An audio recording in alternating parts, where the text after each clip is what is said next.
உமைர் பின் வஹ்ப் மக்கத்து குறைஷிகளில் மிக பிரபலமான குல தலைவர்களில் ஒருவராக உமைர் பின் வஹ்ப் அவர்கள் திகழ்ந்தார்கள். இறை தூதர் அவர்கள் மக்காவில் வாழ்ந்து கொண்டிருந்த அந்த ஆரம்ப கால நாட்களில் இறை தூதர் அவர்களுக்கு சொல்லண்ணா கொடுமைகளை தந்து கொண்டிருந்தவர்தான் இவர். பத்ரு போர்க்களத்தில் இவரது குலத்தைச் சேர்ந்த பலர் கொல்லப்பட்டார்கள். இன்னும் அவரது மகன்களில் ஒருவரான வஹ்ப் முஸ்லிம்களால் சிறை பிடிக்கப்பட்டார். பத்ரு போர் முடிந்துவிட்ட சில நாட்கள் கழித்து கௌபாவில் உட்கார்ந்து கொண்டிருந்த அபு சுஃபியான் மற்றும் உமைர் ஆகிய இருவரும் தங்களுக்குள் பேசிக் கொண்டிருந்த பொழுது இந்த போரில் குறைஷிகள் தோற்றுவிட்டது குறித்து தங்களுக்குள் இருவரும் கருத்து பரிமாறிக் கொண்டிருந்தார்கள்.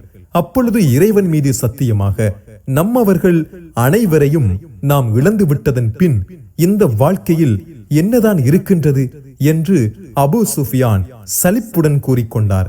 உமைர் கூறினார், நீங்கள் சொல்வது சரிதான். எனக்கு மட்டும் கடன் பழு இல்லாமல் இருந்திருந்தால் இன்னும் எனது குடும்பத்திற்குரிய தேவையை நிறைவேற்றும் நிலையும் இல்லாதிருந்தால் நான் மதீனாவிற்கு சென்று அந்த முஹம்மதின் கழுத்தை கொய்து வந்து விடுவேன் என்று உருமினார். அபு சுஃபியான் கூறினார், உமக்கு இவ்வளவு உயர்ந்த நோக்கம் ஒன்று இருக்கும் என்றால் அது பற்றி நீர் கவலைப்பட வேண்டாம். உமது கடனை திருப்பிச் செலுத்தும் பொறுப்பை நான் ஏற்கின்றேன். உமது குடும்பத்திற்கு தேவையான வாழ்க்கை வசதிகளையும் நான் பொறுப்பேற்றுக் கொள்கின்றேன். நான் அவர்களை என் குடும்பத்தவர்கள் போல காப்பாற்றுவேன் என்று கூறினார். இருவருக்கிடையே இந்த ரகசிய ஒப்பந்தம் நிறைவேறிய பின்னர் இறை தூதர் அவர்களை கொலை செய்யும் நோக்கத்துடன் உமைர் மதீனாவை நோக்கி பயணப்படலானார். நன்கு தீட்டப்பட்ட விஷம் தோய்க்கப்பட்ட வாள் ஒன்றையும் தன்னுடன் எடுத்துச் செல்லலானார். ஒரு நாள் இறை தூதர் அவர்கள் மதீனாவின் பள்ளியில் அமர்ந்து கொண்டிருந்தார்கள்.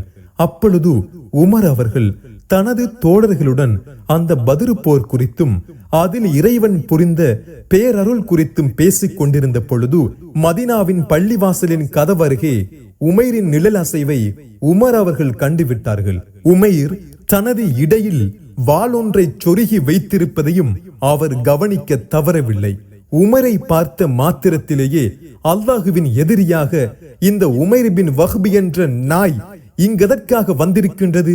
இறைவன் மீது சத்தியமாக இவன் ஏதாவது கெடுதல் புரியும் எண்ணத்துடன் தான் வந்திருக்க வேண்டும் என்று எண்ணிக்கொண்ட உமர் அவர்கள் நேராக இறை தூதர் அவர்களிடம் சென்று, இறை தூதர் அவர்களே, அல்லாஹுவின் எதிரியாகிய உமைர் பின் வஹ்ப் வாளுடன் இங்கு வந்திருக்கின்றான் என்று கூறினார்கள். இறை தூதர் அவர்களோ, உமரே, அவரை உள்ளே வரவிடும் என்றார்கள்.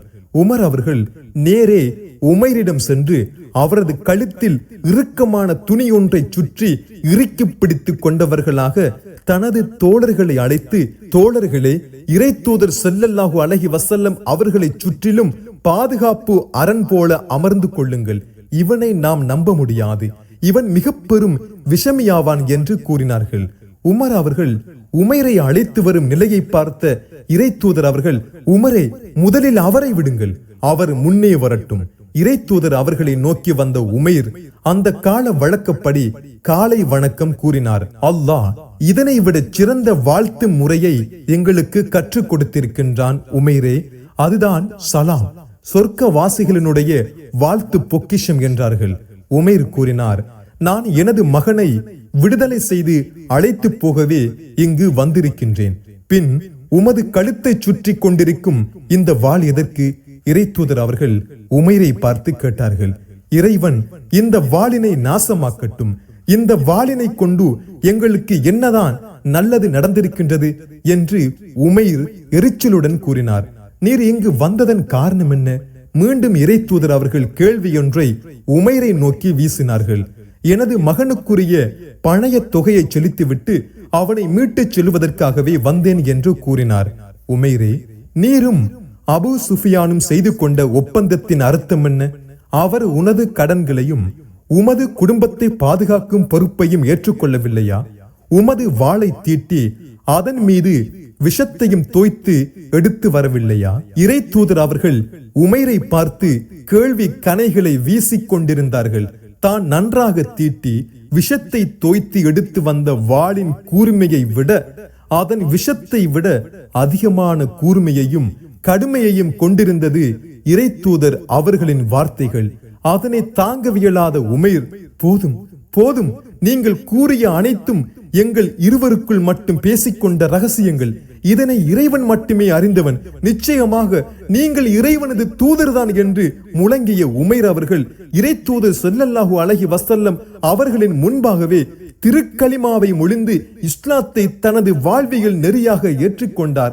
அவரது மகனும் விடுதலை செய்யப்பட்டார். அவரும் இஸ்லாத்தை ஏற்றுக்கொண்டார். அதன் பின் மக்காவிற்கு திரும்பிய உமைர் ரலியல்லாஹு அன்ஹு அவர்கள் தான் ஏற்றுக்கொண்ட சத்தியத்தின் பக்கம் வருமாறு மக்கத்து குறைஷிகளுக்கு அழைப்பு விடுக்க ஆரம்பித்தார்கள்.